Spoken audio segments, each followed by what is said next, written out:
Welcome back, everybody, to another exciting DuckmanCycles and VW Garage. I'm your host, the Duckman. Well, we're back today to show you this 1972 Super Beetle here that we've been trying to move. The keys have been lost, the doors are both locked, and this thing was a real hump to get to where it's at. But I moved it recently. That's right, I managed to get into it because Rob's Beetle that you see right here is actually about to leave, so we had to switch positions on this. Now, I got this thing fixed, which is another story, but part of the deal was when Rob dropped off 2 cars at my house was that one of them had to go, so this one's got to leave. Well, the other 1972 Super Beetle got pushed back into the yard, all the way back here, around all this nonsense, and then put into this position right over here. Now, how did I do it if I can't turn the steering wheel because the steering is locked and both the doors are closed? Well, that's what we're about to get into in this video. So likey, comment, subscribe. Don't forget to plug the dingle bells to get updates every time I upload a video. Check out Duck Shit down there for all my different social media links, and we'll see you right after the intro.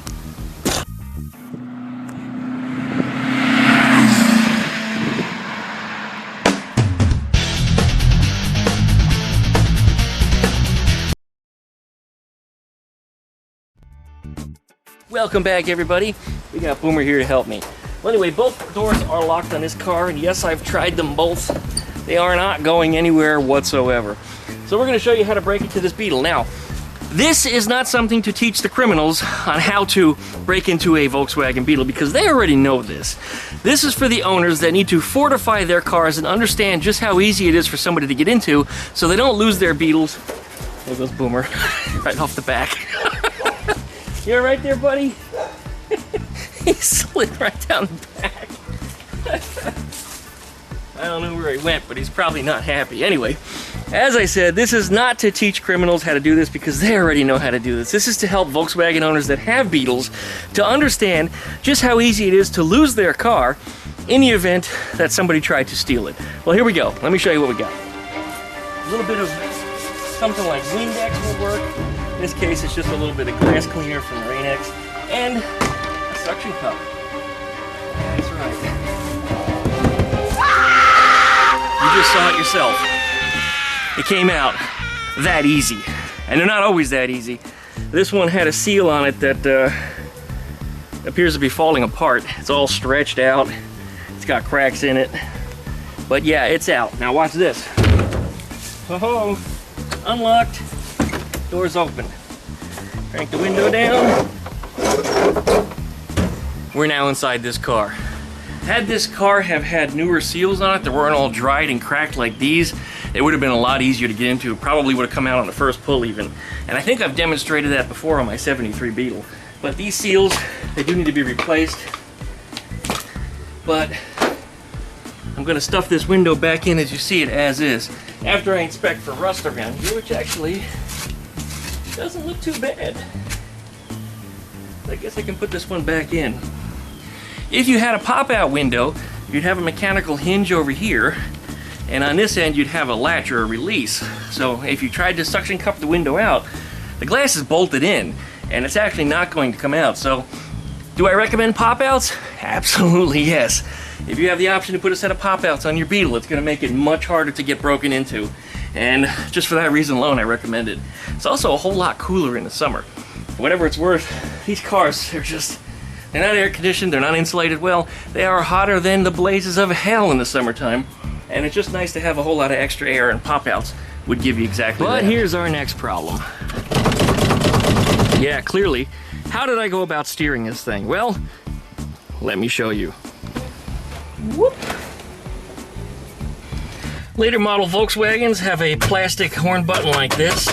Earlier models will have a single cap in the middle, kind of like what Ruby has. And of course the steering is locked because we have no key in there at all. But what do we do next? Well, if you have a small cap, you pull it out. If you have the big plastic cap like this, you just pull this thing out, you give it a turn about 90 degrees, and the whole cover pulls out. Inside of there you see a nut. We're going to have to remove that. Got us a ratchet here. I hope it's the right size.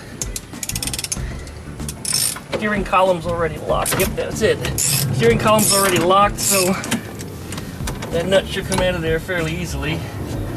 Sometimes out of the steering shaft you have a wire coming out. There's the nut. And there's a washer in here too. Got those both off. Put them in a safe place, you're not going to lose them. Watch for the wire that comes out that goes to the horn button. In this case, it does not come up through the center of the steering shaft. Some wires do. So when you go to put your ratchet on, be sure you don't crush the wire and break it. Steering wheel comes out easy, just pull. Inside here is our turn signal switch. It's held on by 4 screws. Alright, these screws, almost always one or more of them is missing. Sometimes a couple of them are even broken off. But this car actually shows all 4 of them, which is kind of a surprise. Alright, then grab your turn signal assembly and gently pull up on it at the same time as pulling down on the wiring harness on the back side. Now the wiring just came out, fantastic. Sometimes there'll be hoses attached here where it goes to the squirter for the windshield, but this one doesn't have them, they've already been removed. So when you pull this out, if you see water and stuff fall out of it, that's probably because the hoses came off. Alright, we got our turn signal assembly, and all 4 of the screws are actually in good shape. So we're going to put this in a safe place so we don't lose it. Alright, inside the steering column you see 2 more screws on this side. Those are going to have to come out. We'll remove them. Oh, they're not even tight. How about that?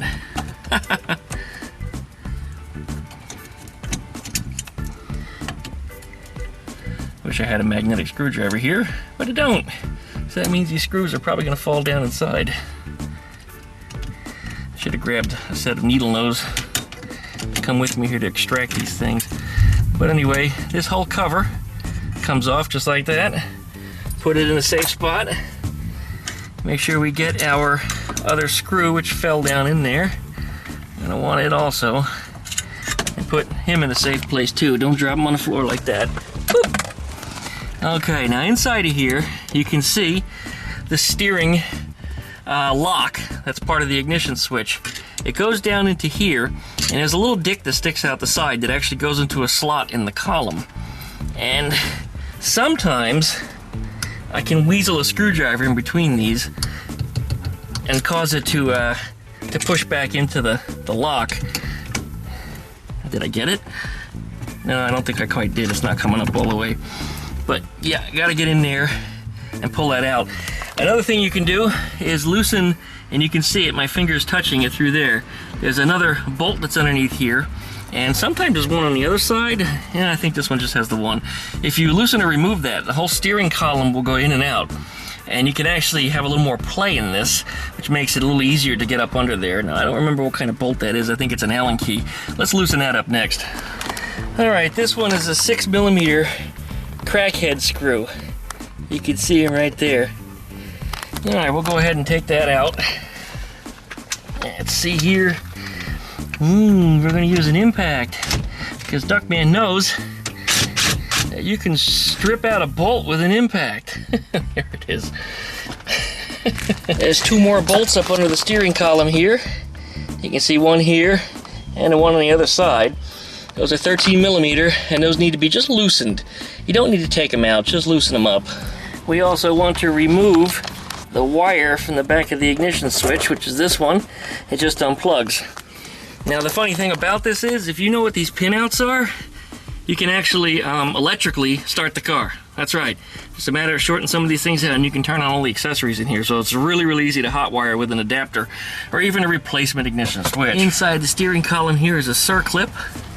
We're going to remove that circlip so we can get to the bearing behind it. There it is.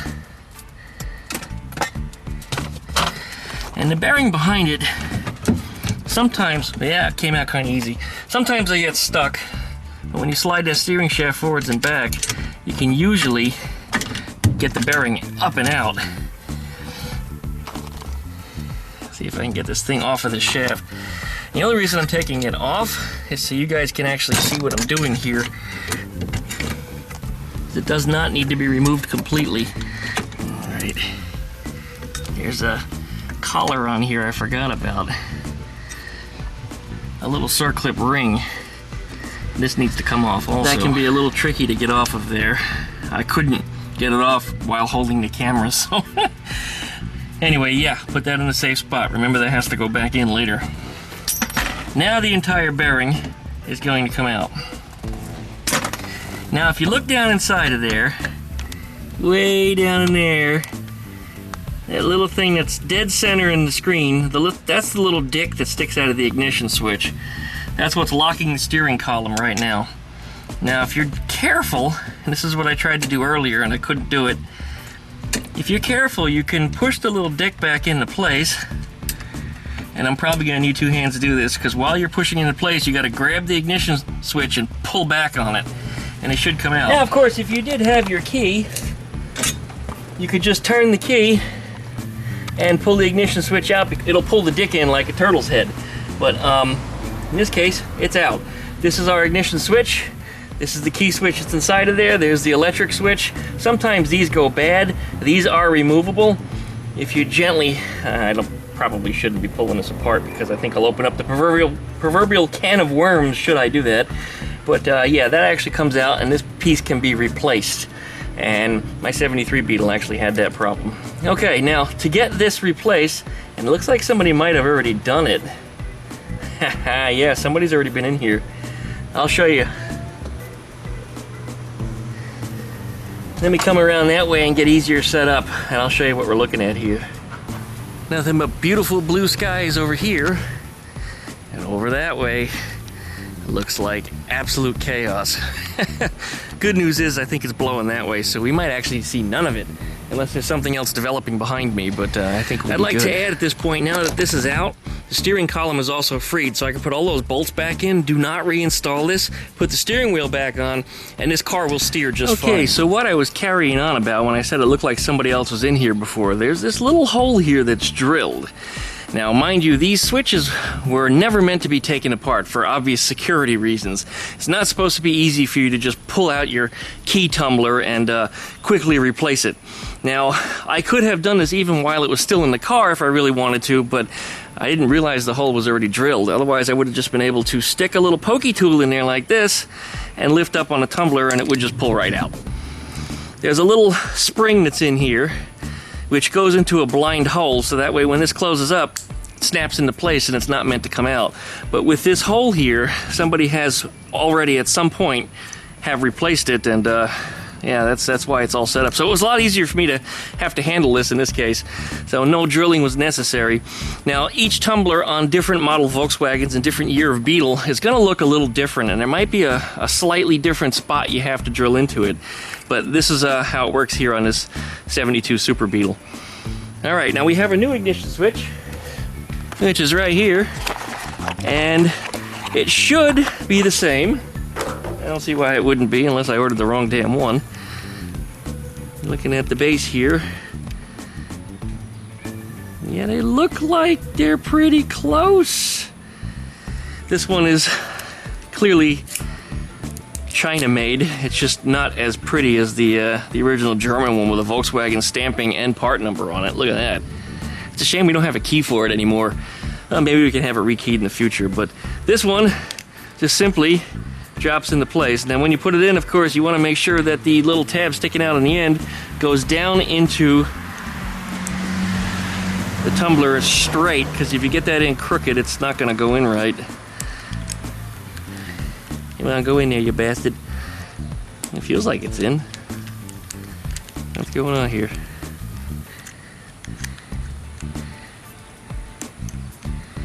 Oh, I see what's wrong. The little spring tab here, it moved. It's not where it's supposed to be. That stupid little spring did not want to snap back into position when it moved, but I got it. Should be good now. Once again, make sure we got everything lined up properly, and it should just click right into place, and it did. Now we can turn the key, and the little dick should go in and out. See that? Everything works the way it's supposed to. So this is now ready to be reinstalled, and the key switch is now working. Now this was the 72 Super Beetle switch that I actually intended to put onto Rob's Super Volksrod, but now of course Super Volksrod is going to need another part ordered for it, because I had to put one on here, because when I put this together, I don't want to take it back apart again. So now we have a key that works for it. The real bummer here is that these keys will not match the door handles that are currently on this car. So this car did have a matching key at one point, and when B and I found the key in the car, I was extremely happy to have found that. Anyway, let's show how this goes back together. All right, to reinstall this guy, it's just like a first date. You don't have to kiss it, you don't have to lick it. You just shove it right in. That's it, it's in place. The storm looks like it turned around and the temperature just dropped, so we're about to get rained on. Let's see how much more of this I can get together. Let's put that bearing in here first. You're gonna have to wiggle the steering column around to get it seated. Here, it looks like it's in place.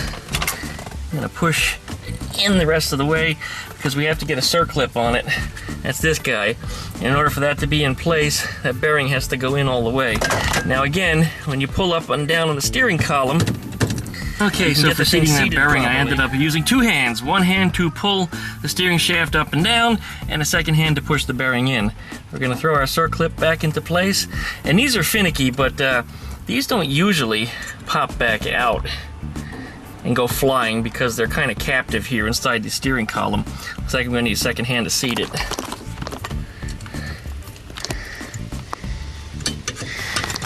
Alright, that bearing is now properly seated. Now we're ready to put our cover back on this side. And if you remember, the two Phillips head screws go on this guy. And I'm going to need two hands to get them seated also. It's a little cheese head screws like this. They look just like the ones that go on your engine tins. But there's one on the top here and one on the bottom. Okay, they are getting threaded in there. Get them snugged up. That's one.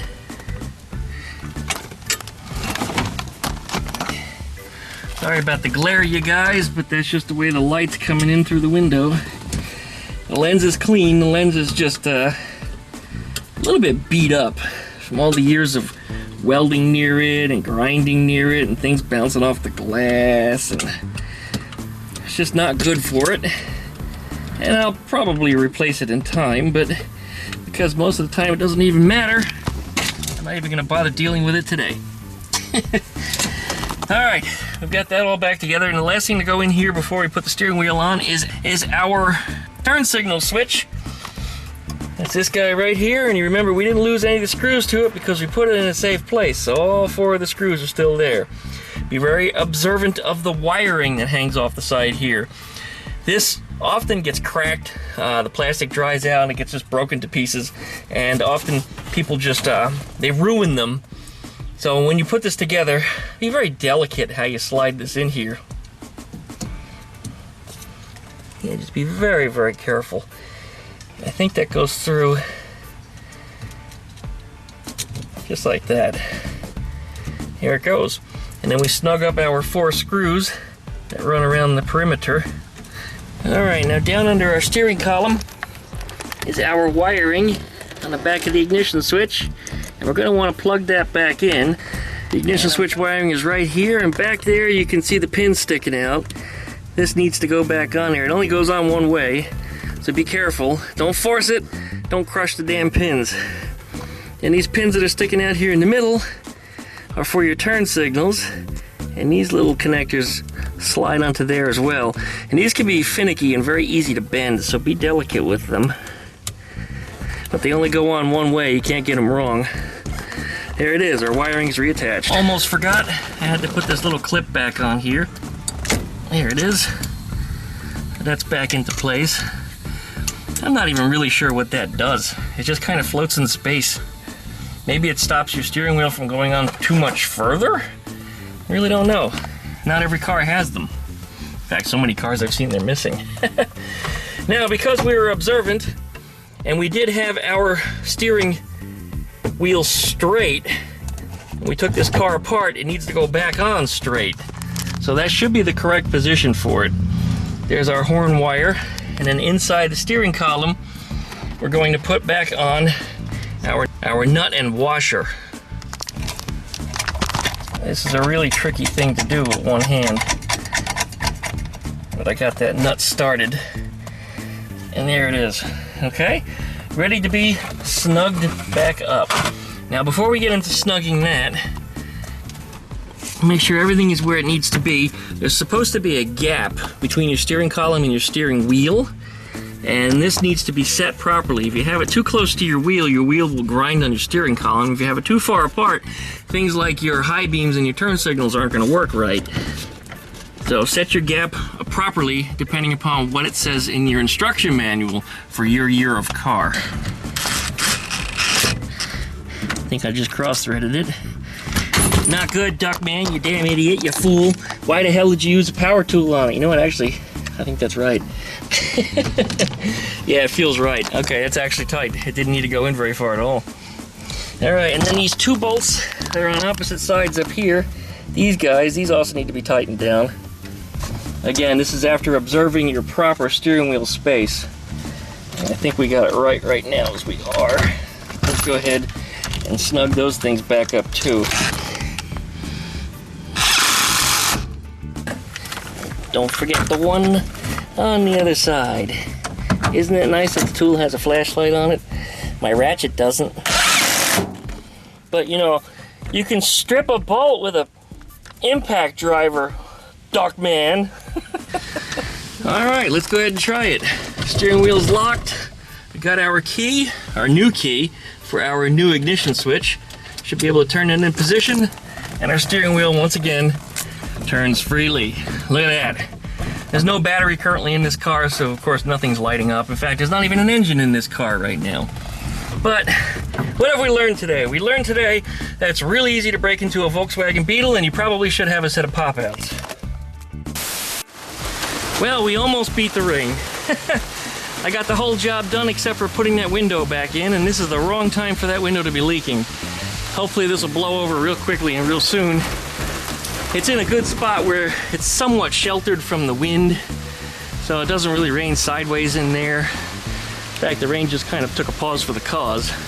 I might just grab a string and push that window in there just to get it in place. Man, now it's really coming down. The street's starting to turn into a river. Even the sidewalk is a river. I've never noticed that before. All right. Right there, it actually runs back into the street. That's news to me. Guess that's all the runoff from the front yard. I'm hoping it stops, like, soon. But according to the weather map I just looked at, the storm is going that way as I suggested, but the reason why it's here is just because it got so big that I got hit with the rest of it as it expanded. You know, welcome to Florida. It was 93 degrees out earlier with surprisingly about 50% humidity. It wasn't too bad if you sat in the shade with a fan on you. Yeah, it's about to start getting dark. So I quick shoved this window in, which I tell you what is a lot easier. When you have a suction cup to pull it in from the inside, you can actually do these alone very, very easily. But pull a string around it, went right in. This seal is a piece of crap. As you can see from all the cracks in it, this thing is just finished, but it needs to have something in it, otherwise it's going to get rained in. And the funny thing about it is, even though it rained as hard as it did, it didn't get wet in there like I said, so the wind just seemed to be blowing in the right direction that didn't flood the car. You guys might say, hey Duckman, what are you going to do about the door handle since now you've replaced the key and you don't have the key to these guys? And I'm showing it to you here on Rob's Beetle because this one happened to need new door handles too. Now the other one in the yard, we don't care. It's unlocked. It's going to sit there until we start working on it. But this one is going to be hitting the road soon, so it needs to be secure. So I picked up some door handles from CIP1.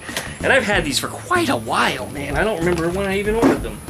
But it's a complete door handle, just a replacement. It has a new lock in it. These are just, even still today, after the prices of everything going up, and I'm not going to get into the politics of all that,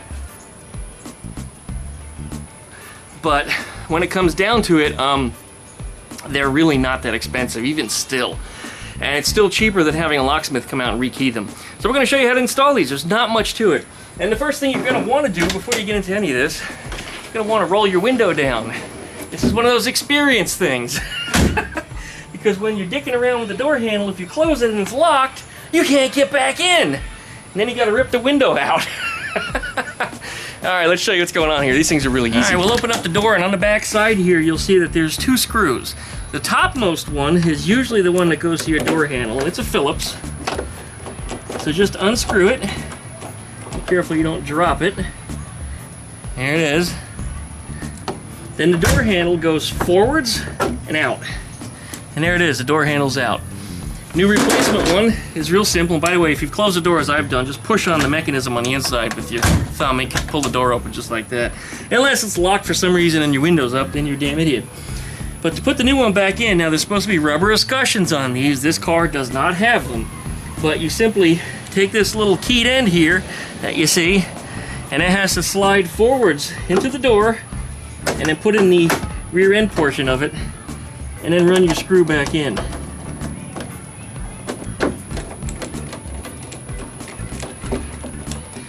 Once you've got that tight, you should have a working door handle. And if we lock it, can't open it, here's the key, it's open. Okay, we're working again. We have a set of keys for the car. You can't beat that. Now these door handles aren't always keyed on one side. So if you have the keyed side, you want to make sure that that is on the driver's side. And use the blank side without a keyhole for the passenger side. In this case, both of them are keyed, so we're going to put one on each side and it doesn't matter where. Well, that's really all there is to rekeying a Volkswagen, and it's not very expensive at all. I mean, probably for less than 50 bucks, you can rekey everything on this car, and well, you get everything so it works and the car is secure again. A set of pop-outs are going to cost you a little bit more, however, but I recommend that you do install a set, because when it comes to how easy it is to steal your Volkswagen, those pop-outs are really the place that most thieves are going to target. So think about that, and that's the reason why Eleanor has pop-outs. Otherwise, I probably wouldn't have bothered. As always, you guys, look down in the video details down below so you can get links to all the different parts that I've used. So if you're interested in something and you purchase from the link, I get $1 every time you make a purchase, so I really do appreciate that. And otherwise, we're going to give you an update as soon as we get this thing out the door. I took it for a test ride earlier, but it's not part of this video. It'll be part of the next one on this car. But one of the brakes seems to be sticking. Otherwise, everything on the car works. The car is running fantastic. It drives great with the exception of a brake sticking somewhere. I don't know which one it is yet. I got to get it up on a jack and start spinning some wheels and see if I can figure it out. We'll talk about that in the video, and I really appreciate you guys for watching. Thank you so much. Licky, likey, comment, subscribe, plug the dingle bells to get updates every time I upload a new video. Check out duckshit.net for all my different social media links, and we'll see you guys next time. Thanks so much for watching.